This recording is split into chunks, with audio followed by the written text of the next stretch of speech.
nunca deixe a faltar alimentos para os seus filhos, filhos que vivem em muitas dimensões da vida. Eu a conheço desde a sua formação.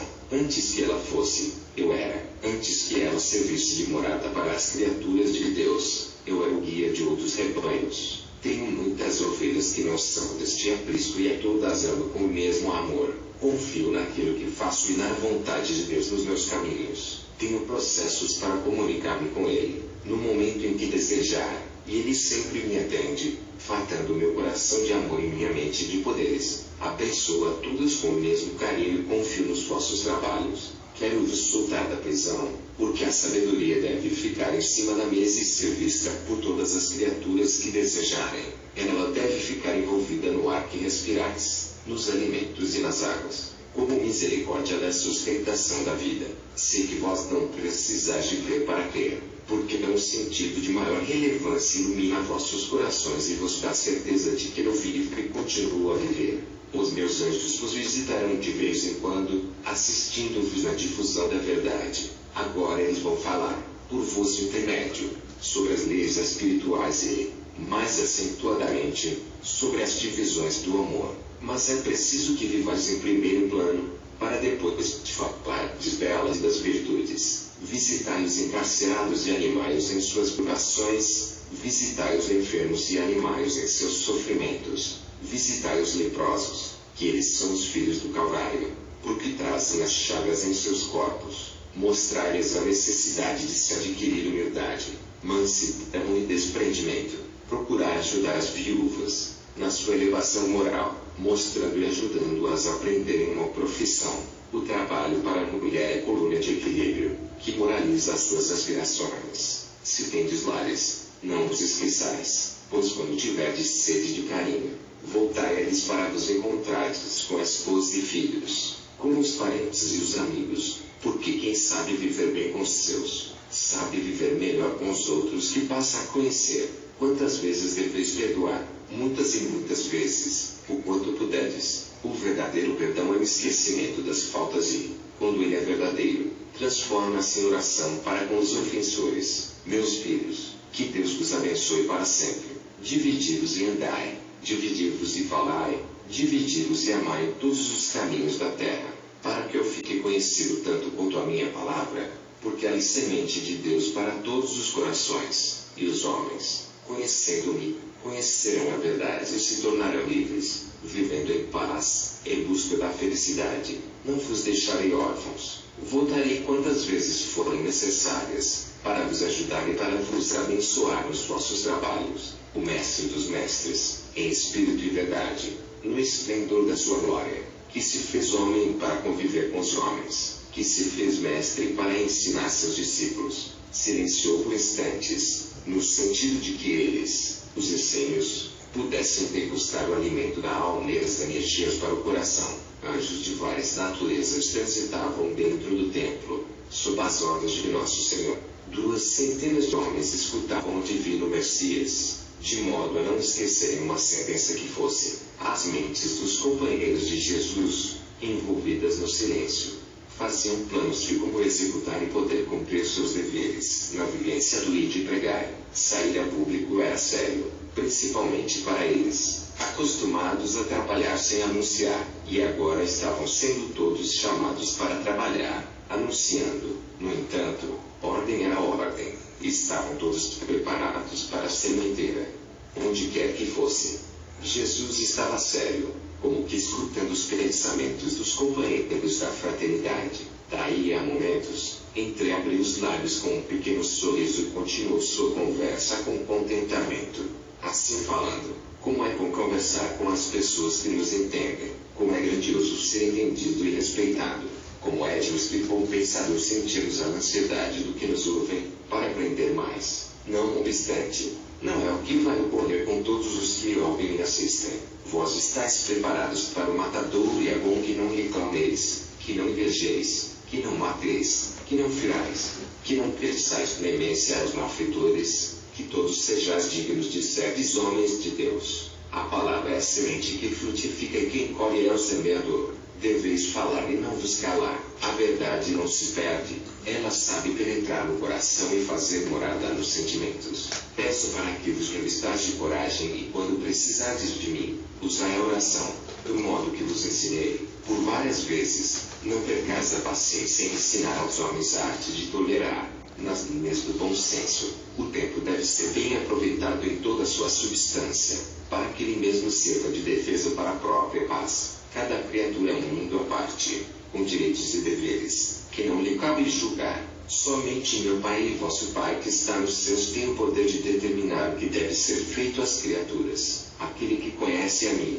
conhece a meu Pai, porque eu só faço a sua vontade soberana e justa. Eu sou a verdade, e quando anunciei que ressurgiria dentre os mortos, foi por conhecer o que eu deveria fazer para a sustentação da fé. Muitos esfriaram, mesmo alguns do meu colégio apostolar. Agora mostro a todos a verdade. Como posso dominar o que chamais de morte? Eu sou a ressurreição e a vida. Aquele que estiver em mim e eu nele, nunca morrerá, mas terá a vida sem interrupção. Estou com todos até o fim das lutas que travamos há milênios, e que deveremos continuar sem esmorecimento. Tenhamos ânimo, sem recuar, porque Deus nos assiste em todas as pelejas e nos ajuda sempre a compreender como e quais os meios de vencermos a nós mesmos. Estão prestes a se desencadear tormentos sobre todos os meus companheiros, e isso é bom, pelo fato de que todas as perseguições trazem, no fundo, certo interesse pelas coisas perseguidas. O estímulo que vos dou é a minha presença cheia de energia e fecundante de amor pelo bem da humanidade.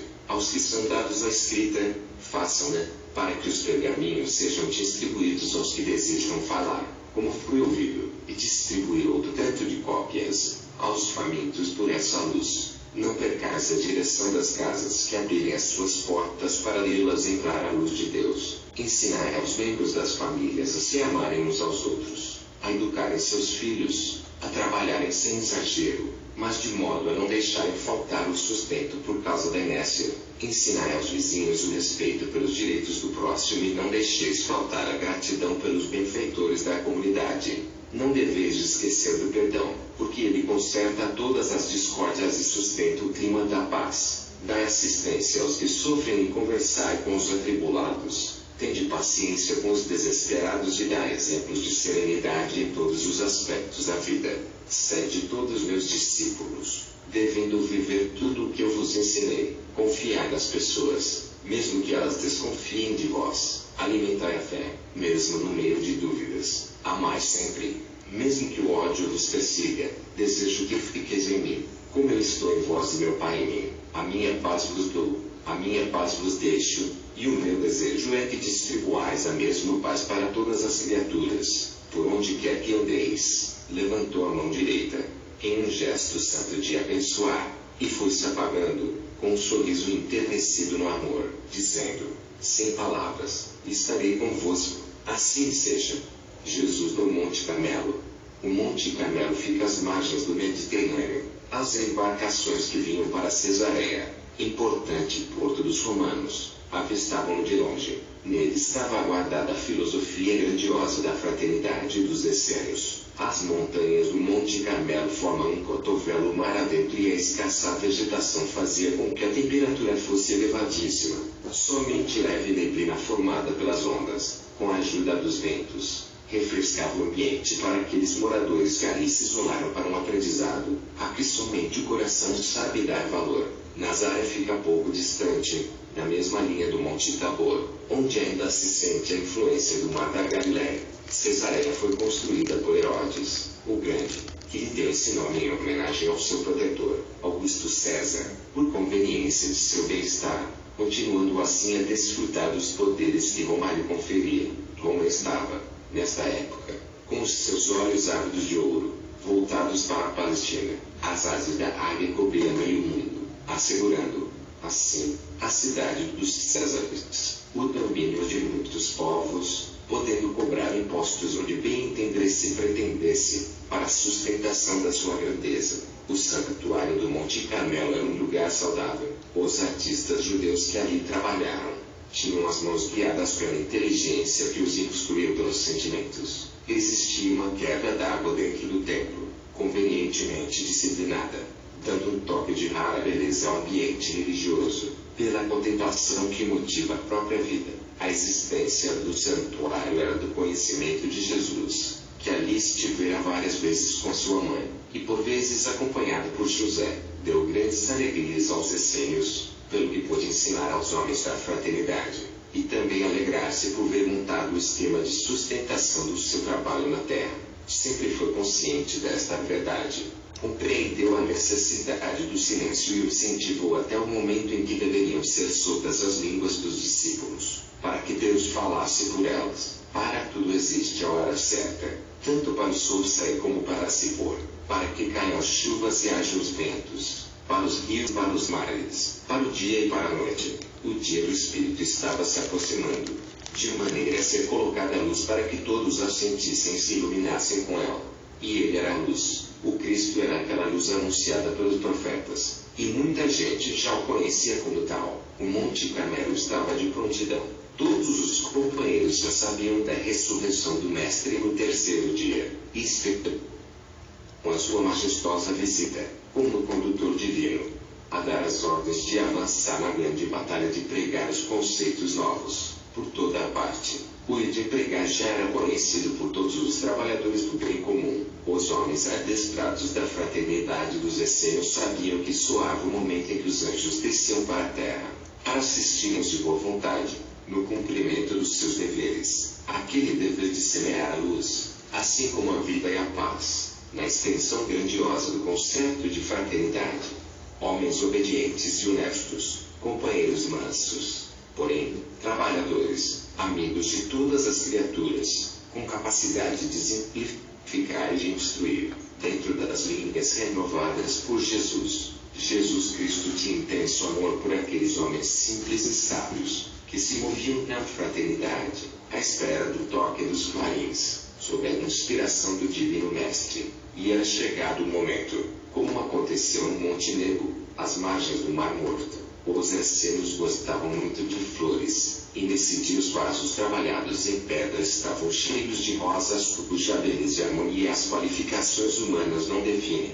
Um perfume suave recendia no ambiente, ofertado pela natureza, pelos canais das próprias flores. A alegria certificava nos rostos dos trabalhadores da ordem, que algo iria acontecer. A esperança estava presente até no ar que respiravam.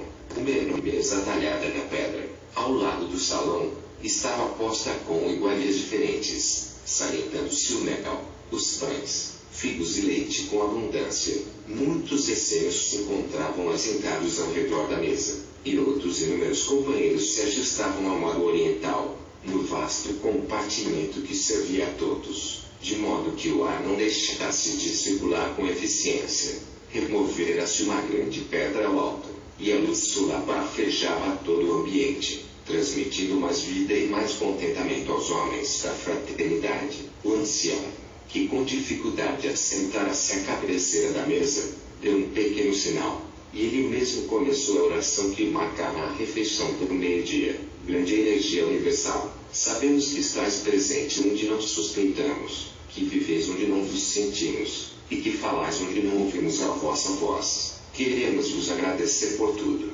pela vida, pelo alimento, pela paz, pela família, e por todos nós, os caminheiros da verdade. Pai que estás em toda a parte, nós vos pedimos o pão de cada dia, a água de todos os momentos, e a vida, pelo ar que respiramos. Seja feita a vossa vontade e não a nossa. E além do alimento, Senhor, vos imploramos a fé, que juntamente com o amor nos alimenta a alma. Estes que estão aqui são meus filhos, e eu vos represento, para que eles, me vendo, vos vejam também. Ajudai-me a dar exemplos que dignifiquem, e que o amor possa ajudá-los nos trabalhos internos, que modificam os sentimentos. O ancião tocou em pequena gamela cheia de figos, e todos entenderam o momento de começar a comer. A fome estava presente. No entanto, a educação que aprenderam a ter na hora do repasto, mostrava a disciplina na trituração dos alimentos. Essa era uma virtude dos homens da fraternidade, a de saber buscar a vida nos próprios alimentos. Todos ficavam à vontade, podiam desenvolver conversações uns para com os outros, porém, os assuntos eram puros, porque o momento era sagrado. Então, o pastor deu início à parte do pão, pois não podia faltar o trigo à mesa. Nisso, ouviu-se um pequeno ruído, e uma voz ressoou em todo o ambiente, dizendo: a paz seja convosco. Todos, como se esperassem aquele momento, ajoelharam-se. Brado vento soprou em todo o salão, como por encanto, e um aroma divino se evidenciou na atmosfera de luz, e o Cristo, esplêndido e fulgurante, apareceu numa saliência do salão, novamente dizendo, com a mansidão que lhe é própria: a minha paz vos dou, não como o mundo a dá, mas pela graça e amor de nosso Pai que está nos céus, faço-me mais presente, não porque estivesse ausente, mas sim, para que creiais mais em mim. Venho fortalecer a fé e fazer crescer a esperança em vossos corações, deixando que a luz de Deus clareie mais os vossos caminhos. Não tenhais medo de me servir, porque cada passo que derdes comigo é um degrau a mais em busca da felicidade. Eu volto como prometi, e volto com mais vida na vida de Deus, para abençoar a todos nos compromissos assumidos pelas consciências. Eu dei o exemplo de serenidade e, se for preciso, torno a dar, mesmo que para isso tenha de reviver o cavalo. Os homens ainda precisam de assistir a dramas, de ver derramado o sangue dos mártires, de presenciarem apedrejamentos nas praças públicas, para que desabrochem em seus sentimentos o amor. E é o que deveis fazer. Venho vos convidar de novo para pregar o Evangelho, e fazer reviver tudo o que eu vos tenho dito. Em muitos casos poderão vos pedir as próprias vidas e, se isso acontecer, dai-as para ganhá-las no reino de Deus. Não temais os insultos, mas não façais o mesmo. Não temais os escárnios, mas não façais o mesmo. Não temais a ferocidade dos animais, mas não façais o mesmo. Não temais as diversões dos conquistadores, mas não façais o mesmo. Conquistai a vós mesmos pelo amor ao próximo, e continuai servindo e perdoando, trabalhando e alegrando, confortando e encorajando, porque a vida eterna é a vida do Espírito. Na terra estáis passando por breves dias. Eu sou a luz. Quem andar comigo não ficará em trevas. Respeitai as autoridades, pois na terra também deve existir leis. Não insulteis os sacerdotes, não firais os políticos, não blasfemeis contra as agressões. Compreendei vossos objetivos de viver com o Senhor, e não vos esqueçais do exemplo que dei em todos os caminhos que percorri. Se for preciso falar, falai, mas de maneira que a palavra não sirva de revide, e não seja fonte de ódio. Há um modo de falar, o modo que eu vos ensinei, que constrói, que ajuda e que não critica.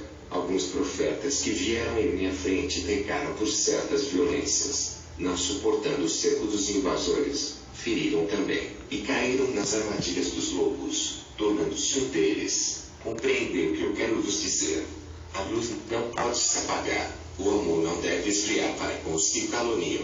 Deveis entender que o amor de que falo é aquele que usei, como Pai e Irmão da humanidade. A minha palavra é palavra de vida, de perdão, de trabalho e de fraternidade. Por onde passo devo acender a luz de Deus. Deveis trabalhar para os vossos sustentos. E ainda, sobrando, não deveis vos esquecer dos que não podem trabalhar, das crianças, dos expropriados e dos famintos.